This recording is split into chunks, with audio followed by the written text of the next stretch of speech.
है calculation of temperature coefficient of resistance, या हिंदी में बोलते हैं प्रतिरोध ताप गुणांक की गणना। प्रतिरोध के नियम से स्पष्ट है कि कंडक्टर्स में ताप बढ़ाने पर रेजिस्टेंस का मान बढ़ता है तथा इंसुलेटर्स में ताप बढ़ाने पर प्रतिरोध का मान घटता है, और प्रतिरोध में यह परिवर्तन निम्नलिखित कारकों पर निर्भर करता है।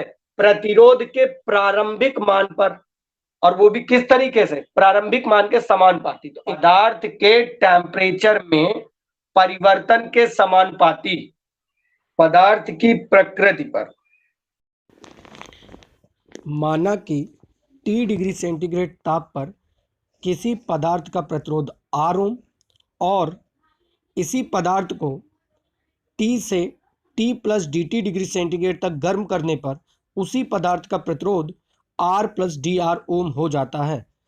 तो प्रतिरोध में अंतर R plus dr minus R equal to dr ohm तथा इसी प्रकार ताप में अंतर T plus dt minus T equal to dt degree centigrade.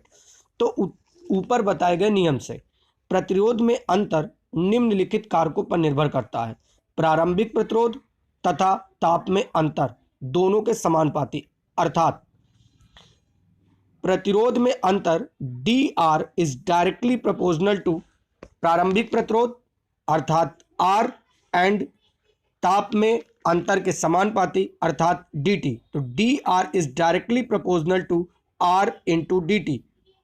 Proportionality हटाते हैं और यहाँ पर अल्फा एक कांस्टेंट मानते हैं, तो dr equal to alpha into R into dt। Then we find the value of alpha, alpha equal to dr upon R dt। इस फॉर्मूले से अल्फा की डिफिनीशन को हम लोग प्राप्त कर लेते हैं। यहाँ पर अल्फा प्रतिरोध ताप गुणांक होता है और यह प्रतिरोध ताप गुणांक सदैव प्रतिरोध में परिवर्तन के समानुपाती व ताप में परिवर्तन के व्युत्क्रमानुपाती और प्रारंभिक प्रतिरोध के व्युत्क्रमानुपाती होता है, जैसा कि फॉर्मूले से स्पष्ट है। Alpha equal to dr upon R into dt। इधर से इस अल्फा की डिफिनीशन को हम प्राप्त कर सकते हैं। प्रतिरोध ताप गुणांक इंग्लिश में बोलते हैं टेम्परेचर कोफिशिएंट ऑफ रेजिस्टेंस।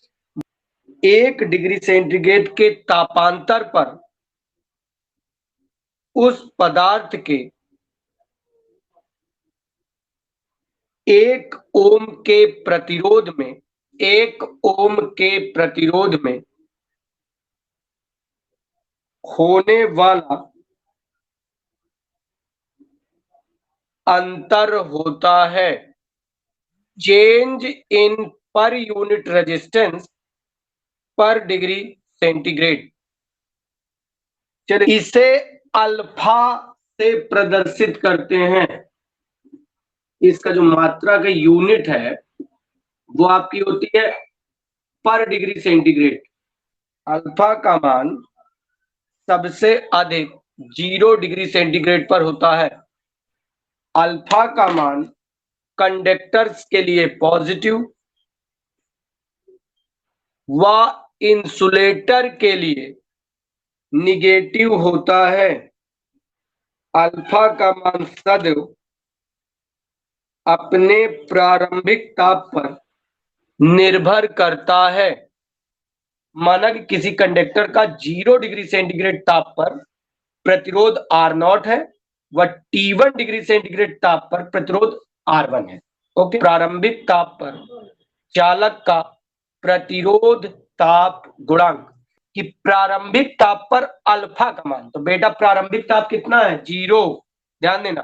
तो प्रारंभिक ताप पर ताप है 0 डिग्री सेंटीग्रेड और मैंने बोला कि अल्फा का जो मान होता है, शुरुआत में ही पढ़ा दिया था कि अल्फा का जो मान है यानी प्रतिरोध ताप गुणांक टेम्परेचर कोफिशिएंट ऑफ रेजिस्टेंस के मान को सदैव प्रारंभिक ताप में करते हैं कैलकुलेट, कभी भी फाइनल वैल्यू पे कैलकुलेट नहीं करते, हमेशा प्रारंभिक ताप पे।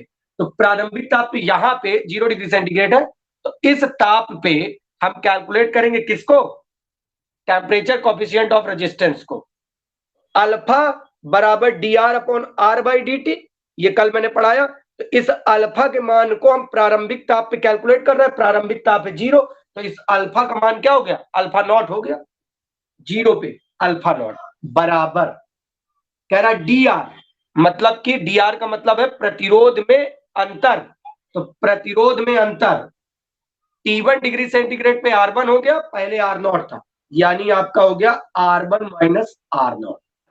ये R कौन सा है, ये R प्रारंभिक वाला है, यानी कि R0।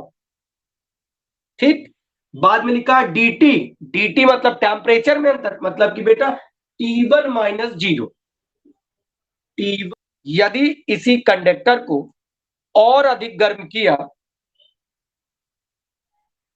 T2 डिग्री सेंटीग्रेड ताप तक ले गए, पहले 0 था, T1 किया, अब हमने T2 कर दिया, ये T2 डिग्री सेंटीग्रेड, रेजिस्टेंस का मान R2 हो जाता है। अतः पुनः 0 डिग्री सेंटीग्रेड ताप पर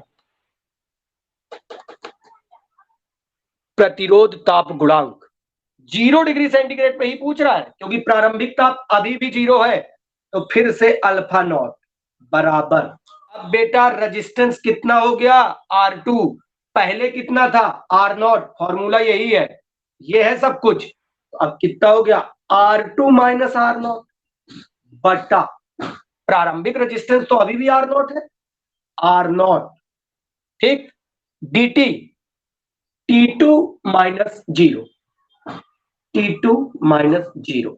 अब इक्वेशन 2 में इक्वेशन 1 से भाग करने पर R2 बटा R1 बराबर R0 कैंसिल आउट, ठीक है ना, 1 प्लस अल्फा नॉट T2 बटा 1 प्लस अल्फा नॉट T1, ऊपर ले जाइए, जो डिनोमिनेटर है आपका, मतलब जिसको आप लोग हर बोलते हैं, इसको आप क्या करिए ऊपर ले जाइए, तो क्या लिख सकते हैं 1 plus alpha not T2 into 1 plus alpha not की पावर माइनस 1।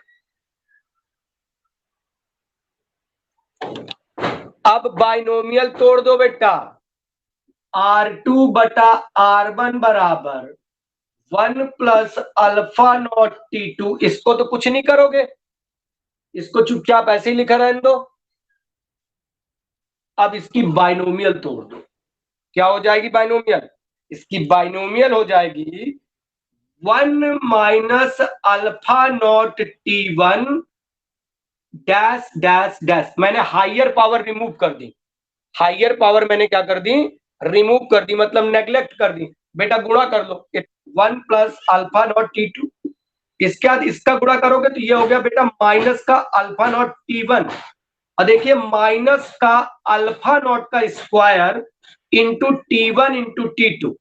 अब बेटा इस हायर पावर को फिर रिमूव कर दो, R2 बटा R1 बराबर क्या मिला, सिर्फ इतना मिला, अल्फा नॉट कॉमन ले लीजिए, 1 प्लस अल्फा नॉट ब्रैकेट के अंदर T2 माइनस T1, या आप इसी को बेटा लिख सकते हैं R2 बराबर R1 ब्रैकेट के अंदर 1 plus alpha not T2 minus T1।